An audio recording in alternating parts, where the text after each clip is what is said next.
안녕하세요.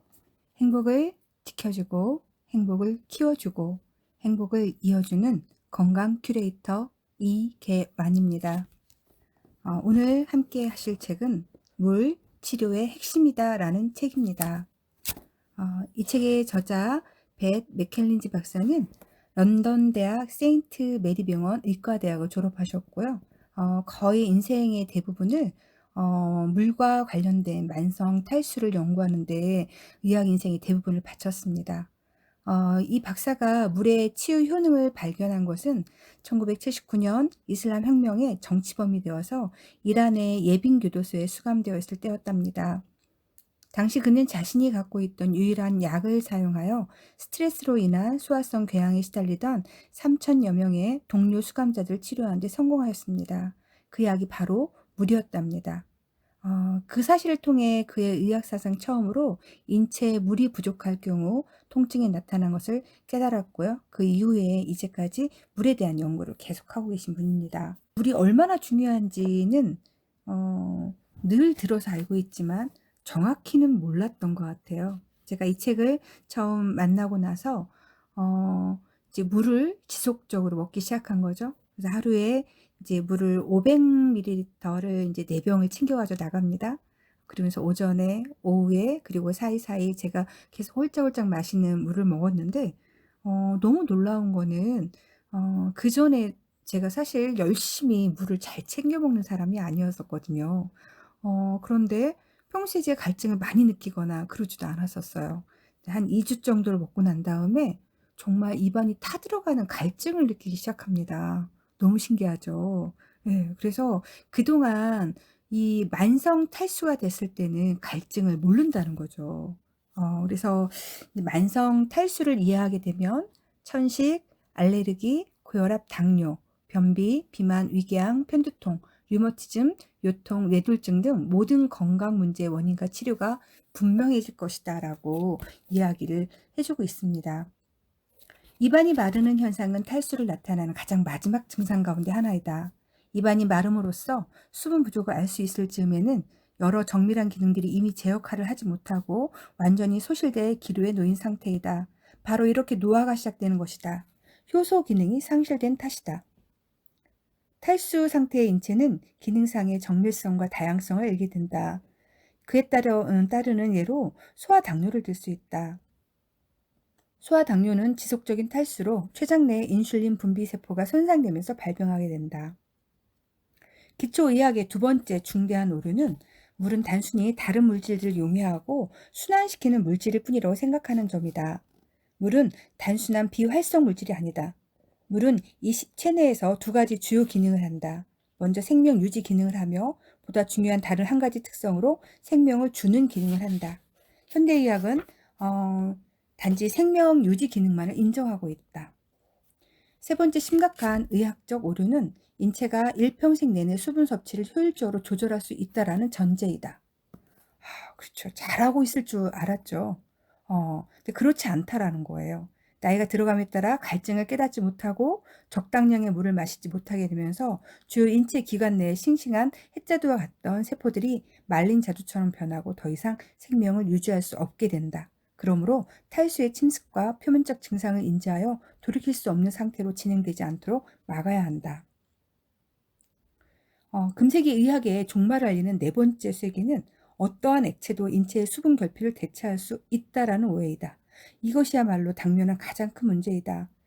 흔히 음용되고 있는 일부 제조 음료들의 기능은 우리 체내에서 하는 기능과는 다르다.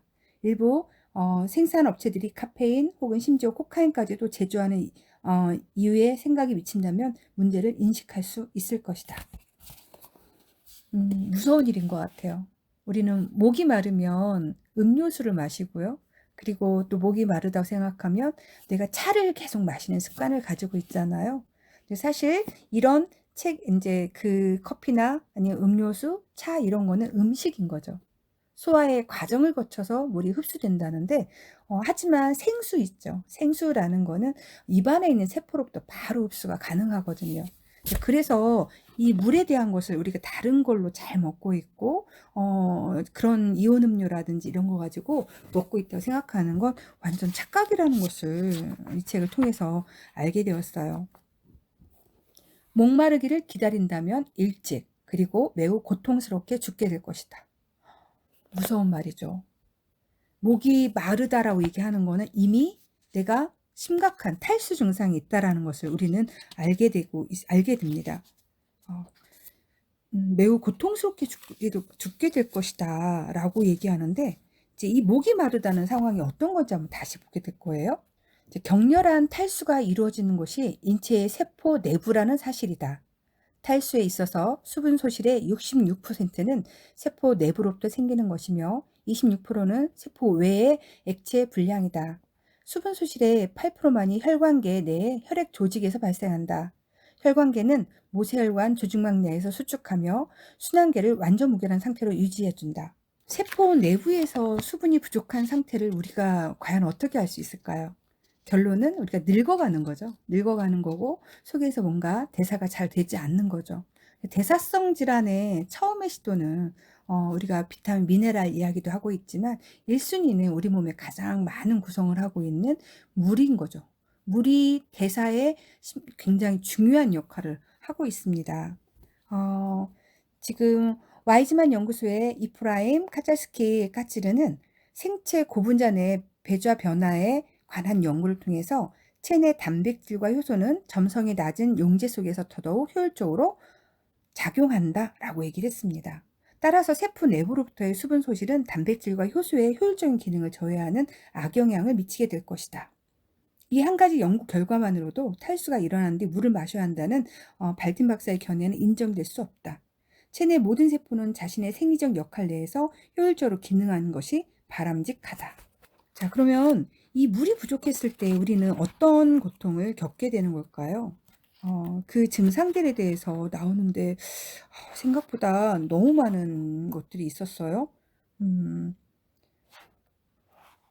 만성 탈수란 무엇인가라고 했을 때 아까 싱싱한 우리 자두 얘기했었죠. 해자두, 탱글탱글한 자두에서 마른 건자두의 모습을 생각하면 그 세포의 탈수 상태를 우리는 이해할 수 있을 것 같아요. 탈수의 정체에 일반적으로 감지되는 느낌들에는 어떤 느낌들이 있을까요? 고갈 관리 시스템이 잘못되면서 우리는 몸속에 6가지 증세를 보게 됩니다. 흔히 알고 있는 천식이나 알레르기, 고혈압, 그리고 당뇨, 변비, 자가 면역 질환들이 결국 처음의 시작은 수분의 고갈로부터 온다는 걸 알 수 있을 것 같아요. 그래서 보다 격렬한 국부탈수의 이제 비상 징후들도 있는데 이제 흉통인 거죠. 가슴의 통증이라든지 소화불량이라든지 협심증이라든지 요통이라든지. 대부분 통증들의 원인이 사실 순환되지 않는 거로부터 오는 거고 그 순환에 우리는 혈액이라고 보는 거죠. 혈액 그리고 각각 대사가 되지 않는 거에 뭔가 흐름이 막혀 있을 때 우리 몸에서는 통증이라는 걸 느끼게 됩니다. 그래서 이 속에 우리 인체에는요, 환경에 적응을 하고 진화를 하게 됩니다. 그래서 만성 탈수 증상에 대해서 우리 몸은 이미 그 고갈 시스템을 갖고 있다라는 거예요. 근데 그것이 제 역할을 잘하지 못하게 된 거죠. 자, 히스타민이라고 있습니다. 체내 항균과 항바이러스, 외부 병원체에 대해서 방어체계 등도 관장하고 있는 이 히스타민인 거죠. 하지만 이 히스타민 또 다른 중요한 역할은 체내 수분 함량이 정상 수준일 때는 이런 활동이 감지되지 않거나 과장되지 않은 상태로 유지됩니다. 하지만 몸이 탈수될 경우에는 많은 히스타민이 생성되게 됩니다. 면역체계 활성화로 인해서 히스타민 생성세포로의 과도한 양이 방출되기 때문인 거죠. 자, 과도한 히스타민은 고갈 관리 시스템을 위해서 저장고에 보관되지만 히스타민에 의해 자극받는 면역 체계는 요구량보다 훨씬 더 많은 작용 물질들을 방출하게 됩니다. 그에 따라서 히스타민 생성세포는 자신이 보유 중이던 히스타민을 방출하고 이렇게 방출된 히스타민은 즉시 새로운 히스타민 생성세포를 분열하고 만들어내기 시작합니다. 자, 이제 보다 많은 세포가 형성되면서 보다 많은 히스타민이 만들어져 즉시 방출되기 이르게 되죠. 이런 메커니즘은 비상시에 수면 부족이나 면역체계 활동에 대처되기 위해서 고안된 거래요. 하지만 이것이 잘못 쓰여지기 시작하면서 우리는 천식, 알레르기 같은 질환들을 알게 된다는 거예요. 그래서 과도한 히스타민에 대한 천식과 알레르기 반응을 막아주는 천연 물질로는 아드레날린이나 그것의 화학 대체 물질이 있다. 천식 발작이나 알레르기 반응을 피하기 위한 천연의 예방 절차는 말할 필요도 없이 오랜 기간 몸에 걸쳐 충분히 수화시키는 것이다. 물을 충분히 섭취하게 되면 히스타민의 과다 생성이 줄어들게 된다. 한두 잔의 물로 최소한 90분 동안 아드레날린을 분비하는 교감신경계를 자극할 수 있게 된다. 이것이 바로 물의 히스타민 과잉 활동에 즉각적으로 대응하는 방법이다. 또 하나의 해결 방법은 운동을 통해 아드레날린의 자연스러운 활동을 다시 강화시키는 것이다. 아드레날린은 과도한 히스타민 생성에 대응하는 천연 해독제이기 때문이다. 과잉으로 생긴 이 히스타민 때문에 우리는 가렵고 재채기가 나고 이런 일들이 벌어지잖아요. 그런데 이거의 근본적인 문제가 처음에 물로부터 시작되었다라는 것을 안다면 우리가 가서 병원에 가서 먼저 약을 치료받는 일은 물론 너무 괴롭죠. 괴로운 상황이라서 약으로 진정시키는 걸 하지만 그게 근본적인 치료 방법은 아니라는 겁니다. 그래서 우리가 평소에 물에 대한 생각을 다시 한번 해보는 거예요. 물을 마시는 방법. 공복에 홀짝홀짝 마신다. 우리 식사 시에는 물을 먹지 않는다. 물을 먹더라도 가볍게 입 안만 적시는 정도로 먹는다. 그리고 국물 문화는 되도록이면 조금씩 자제하는 것이 좋다. 우리 위 건강에서도 그런 이야기를 같이 했었는데요. 우리 먹어야 되는 이 시간과 먹는 방법을 제대로 알고 이 물을 꾸준히 섭취한다면 물이 치료의 핵심으로 될 수 있는 것 같아요. 여러분들이 난 갈증을 못 느껴, 물이 부족한 걸 못 느껴라고 생각하는 건 이미 갈증 상태인 거예요. 그래서 꾸준하게 저처럼 물을 마시다 보면 어느 날 정말 입안이 쩍쩍 갈라지는 걸 느끼실 수 있을 거고요.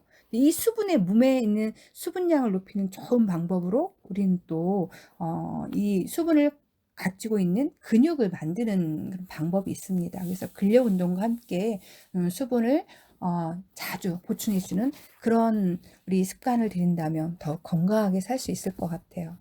오늘은 물에 대한 다른 시각으로 보는 중요한 정보를 같이 읽어봤고요. 아픈 것이 아니라 단지 물이 부족할 뿐이다. 가장 우리한테 중요한 거는 신께서 무료로 주셨답니다. 공짜로 주셨죠. 물, 공기, 뭐 이런 것들이에요. 그래서 그런 것을 우리가 챙기기 시작하면서 플러스 알파로 좋은 영양제, 그리고 좋은 식단, 그리고 건강한 운동, 사고 이런 것들이 우리한테 삶에 많은 도움이 줄 수 있을 거라고 생각합니다. 내 몸을 알면 우리 건강을 지킬 수 있습니다. 우리가 알아야 우리 자녀들의 건강한 삶도 또 지켜줄 수 있을 거라고 생각하거든요. 그것이 우리 가정의 행복을 지키는 첫 번째라고 생각을 합니다. 오늘 함께 해주셔서 감사합니다.